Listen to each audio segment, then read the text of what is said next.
Hi friends, ప్రతి ఏడాది మన విజయవాడలో భవానీ దీక్షలు జరుగుతాయి. అందులో కార్యక్రమంగా మన బెజవాడ బాయ్స్ గిరి ప్రదర్శన చేసే భక్తులకు మన బెజవాడ బాయ్స్ 1500 బిస్కెట్స్ ప్యాకెట్స్ పంచారు. ఇక మొదలెడదామా?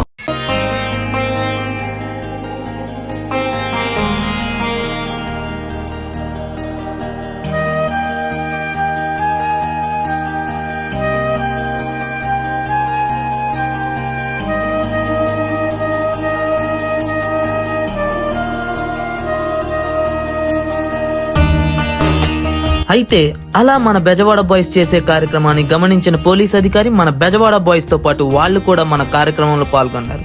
మన బెజవాడ బాయ్స్ తో పాటు వాళ్ళు చేసిన సహాయం మీకు నచ్చినట్లయితే ఒక కామెంట్ లో ఒక సెల్యూట్ వేసుకోండి. అలా మన బెజవాడ బాయ్స్ చేసిన కార్యక్రమంలో భాగంగా పిల్లలతో వచ్చిన తల్లిదండ్రులకు మా బెజవాడ బాయ్స్ ఛానల్స్ గురించి చెప్పి వాళ్ళ పిల్లలకు పెన్ అండ్ పెన్సిల్స్ ఇవ్వడం అయితే జరిగింది. ఇలా మన బెజవాడ బాయ్స్ చేసే కార్యక్రమం కొనసాగుతుండగా ఒక కుక్క వచ్చింది. మన బెజవాడ బాయ్స్ మనం పంచే బిస్కెట్స్ తో దాని ఆకలి తీర్చారు. మా కార్యక్రమంలో భాగంగా చివరి వరకు అది మాతోనే ఉంది. అయితే మన బెజవాడ బాయ్స్ అస్సలు తగ్గేదేలే అన్న విధంగా కార్యక్రమాన్ని ముందుకు తీసుకెళ్లారు. మన బెజవాడ బాయ్స్ చేసిన ఈ కార్యక్రమాన్ని మీరు ఆదరిస్తారని మేము ఆశిస్తున్నాం. ఇలానే మన బెజవాడ బాయ్స్ ఆ విజయవాడ దుర్గమ్మ ఆశీస్సులతో ఇలాంటి కార్యక్రమాలు ఇంకా మునుముందు ఎన్నో చేస్తామని మనవి చేసుకుంటున్నాం.